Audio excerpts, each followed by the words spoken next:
yo creo que mucho podemos hablar en cuanto a lo que es el amor, a definir el amor, pero la palabra amor involucra tantas cosas, pero realmente a lo que va es a darnos, a entregarnos, y Dios es amor, y nosotros debemos ser amor también, y debemos aprender de ese amor que Dios quiere comunicarnos, pero que muchas veces nos llega, pero nos resbala.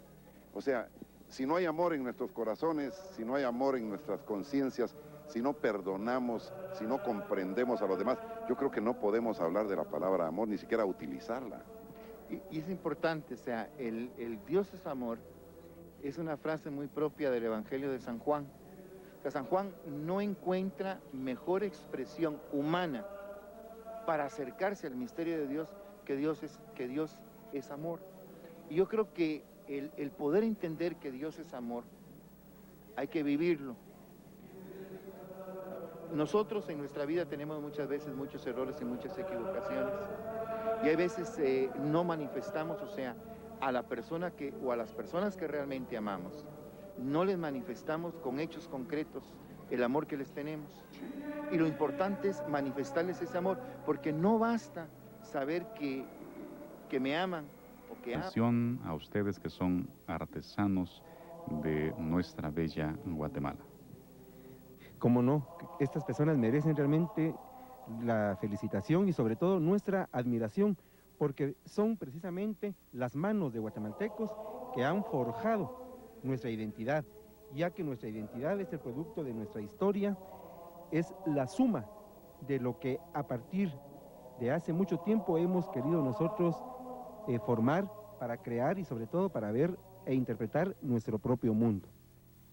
También hay que mencionar que el Jueves Santo es el día que más gente anda por las calles del centro histórico de la ciudad de Guatemala. Tanto esas multitudes que buscan y que acompañan al Señor de Candelaria, a Cristo Rey, pero sobre todo, y como se hablaba hace un momentito por Fray Nelson y por Edgar Gudiel, la visita a los agrarios. Y sobre todo lo más importante es ver que hay unidad familiar. Y es ahí donde se forma realmente al guatemalteco del futuro, al ciudadano, pero sobre todo un guatemalteco arraigado a sus tradiciones, a sus costumbres y sobre todo al conocimiento y a la práctica de la caridad cristiana. Ahora bien, como reflexiones también podemos indicar que además de esa devoción que hemos visto y que somos nosotros testigos, esa multitud que participa tanto en la procesión de una o de otra manera, quienes elaboran las andas, las túnicas, las alfombras, pero también esas personas del campo que traen las flores, las palmas, el corozo, las personas que preparan los coralillos, que siembran las milpitas que van a servir para el huerto, como símbolo de ofrenda al Señor, pidiéndole una cosecha abundante y precisamente que las lluvias sean abundantes y que haya alimento en Guatemala. También los músicos, tanto quienes han llenado páginas con marchas fúnebres, pero también los músicos que acompañan estos largos pero emocionantes recorridos. Pero toda esta cultura viva hace sentirnos de que la nueva Guatemala de la Asunción siga siendo una ciudad viva. Y nosotros muchas veces cuando escuchamos o acuñamos el término prácticamente nuevo en nuestro medio, centro histórico, no nos estamos refiriendo únicamente a una historia escrita, sino que sobre todo a una historia práctica, donde vamos a encontrar en primer lugar la historia de una ciudad que se inicia desde 1524 y que se traslada y se oficializa su asentamiento en 1776, una traza urbana digna de admiración que data de 1778, la delineación de barrios donde precisamente la iglesia es el corazón del barrio. La iglesia le da nombre a las calles, al barrio y genera tradiciones y genera unidad de familia y unidad de los parroquianos. Los barrios o zonas históricas como la Candelaria, la parroquia, el Cerrito del Carmen, el barrio moderno. Ahí vamos a encontrar, además de esa traza, arquitectura, pero sobre todo lo que he dicho hace un momentito, la familia. Y eso es lo más importante, que la familia sigue siendo el núcleo de nuestra sociedad. El interior de las casas, viviendo la Semana Santa de una u otra manera, ya sea elaborando las túnicas, planchándolas, elaborando en la cocina, en aquellos históricos pollos que quedan muy pocos, por cierto, pero no es necesario ya llegar a estos elementos tradicionales, pero al menos sí, sea como sea, cocinar platillos de nuestra riqueza gastronómica, que por cierto la gastronomía es parte fundamental de una cultura. Guatemala es muy rica y sobre todo porque es una gastronomía ritual. Pero además de todo esto, quiero mencionar la importancia que a través de las ciencias sociales tiene la Semana Santa, dado a que no es un tema que quedó agotado en viejas ediciones, dado a que actualmente historiadores están trabajando la Semana Santa en Guatemala desde diferentes puntos de vista, especialmente como un fenómeno histórico, asimismo desde el punto de vista de la historia del arte, la magnífica imaginería colonial de Guatemala, también la imaginería decimonónica y también la que se ha producido en el siglo XX. Y asimismo podemos mencionar que se han hecho estudios acerca de la música, acerca de los altareros, acerca de las alfombras y del arte efímero. Por lo tanto, la Semana Santa es una fuente inagotable para los investigadores.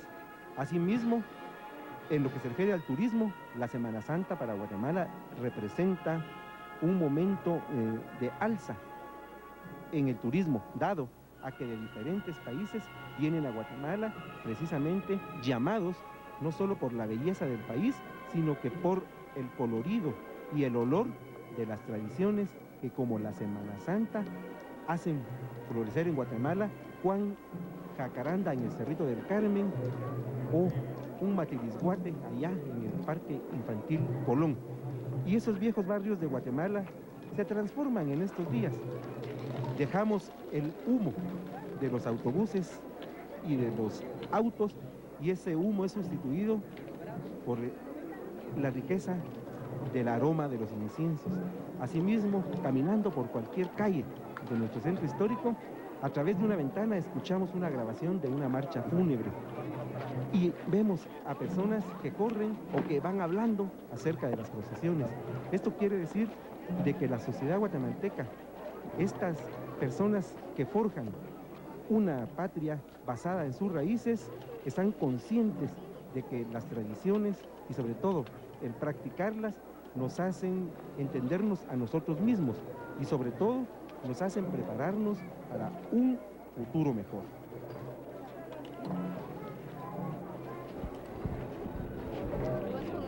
Este es Televisiete transmitiendo la procesión de la Candelaria aquí en la avenida Juan Chapín y Primera Calle. Toda la celebración de este día. Recordemos que hoy estamos celebrando y recordando la primera Eucaristía, la primera misa que se celebró cuando Jesús dijo: esto es mi cuerpo que será entregado por ustedes, esta es mi sangre que será derramada por ustedes y por muchos para la redención del pecado. Y sobre todo la advertencia y la súplica y el mandato del Señor: cada vez que se junten, hagan esto y háganlo en memoria mía. Vamos ahora a describir los elementos que van sobre las andas en este Jueves Santo. Estamos observando unos medallones que nos recuerdan la consagración del templo catedralicio en la ciudad de Guatemala. Y estamos observando en estos momentos también unos vitrales de estilo gótico que nos recuerdan precisamente eso, que Dios es amor y que Él nos ama profundamente, nos quiere y que nos busca. En estos momentos ustedes ven en primer plano un ángel que está rindiendo una reverencia a la imagen de Jesús de Candelaria. Pues este ángel es el pueblo de Guatemala, este pueblo escogido que le está diciendo a Dios a través de la persona de Jesús que lo amamos, que lo queremos. Y así como este Jueves Santo hay miles de familias, como vemos. Vamos de la vida misma de Cristo Jesús el Señor. Dios es amor, es el tema central, por decirlo de alguna manera, de la celebración del Jueves Santo. La Eucaristía. Y la Eucaristía significada en ese cupón y en esa réplica en miniatura del baldoquín de la Catedral Metropolitana de Guatemala. Es la Iglesia Madre de Guatemala. Y ahí está centrada la unidad visible de la Iglesia, definitivamente significada por el pastor, el señor Próspero Penados del Barrio, que es la figura que significa la unidad de la Iglesia en su plenitud de sacerdote, de profeta y de rey. Recordemos que la plenitud del orden sacerdotal definitivamente es el episcopado, pero es toda una unidad que no debemos romper. Amor, Eucaristía y sacerdocio ministerial, sacerdocio como servicio. Además, Fray Nelson, a los pies de la imagen también va el escudo papal, y esto es muy importante porque refleja, como usted bien decía, la presencia del obispo, pero también la unidad de la Iglesia que llega. Iniciándose el siglo XIX, Jesús de Candelaria empezó a salir en su procesión y por algunos años lo hizo en Viernes Santo, pero a partir de 1812 volvió nuevamente a su histórico Jueves Santo. Y hay que resaltar que para el año de 1820 fue la única procesión en toda la ciudad de Guatemala de la Asunción que llevaba cucuruchos con el rostro tapado y el capirote, un personaje muy tradicional y muy característico de nuestra Semana Santa, pero que por diversas razones han sido prohibidos a través de la historia. Pero sí resaltamos entonces que en 1820 Jesús de Candelaria llevó sus cucuruchos de rostro cubierto. Podemos mencionar más y muchísimos datos de Jesús de Candelaria, pero recordaremos también su consagración a principios del año de 1917. Y también a finales de ese año, los terremotos que asolaron a la Nueva Guatemala de la Asunción, y Jesús de Candelaria tuvo que ser venerado en una casa, mientras que su iglesia era reedificada. Pero el Jueves Santo de 1918, Jesús de Candelaria nuevamente recorría las calles para darle consuelo a los guatemaltecos. Y al hablar de Jesús de Candelaria, también tenemos que hablar de los artistas, quienes han tratado de hacer réplicas suyas a través de la escultura, de la platería, del grabado, del dibujo, a quienes le han dedicado piezas musicales y poesías, incluyendo a nuestro premio Nobel Miguel Ángel Asturias y su poema A Jesús de Candelaria. Hay días y momentos especiales. Vamos a describir algo muy interesante por medio de Fray Nelson Castillo, pero queremos recordar en esta transmisión a dos cucuruchos de toda la vida, a quienes siempre respetamos y admiramos por su fe, por su devoción y por su contribución al mantenimiento de estas tradiciones, hombres que hicieron historia, sobre todo trabajando para la radio y la televisión. Queremos recordar el periodista Alberto Flores Rodríguez, quien fuera miembro de la Asociación de Periodistas de Guatemala y autor de este poema prácticamente, o estos pensamientos que hace algunos instantes leíamos, impresos en la revista Sucesos Centroamericanos. Y recordar también a Otto René Mancilla Ortiz, quien recientemente nos dejara y que fuera gran parte de estas tradiciones cuaresmales en Guatemala. Fray Nelson Castillo. Creo que vale la pena mencionar la presencia de dos imágenes en todas las procesiones, a las cuales muy poco Tiene como, yo diría, más cariño, más acercamiento con el pueblo. Y qué hermoso que también pues, las autoridades eclesiásticas, nuestros sacerdotes, compartan estos momentos y que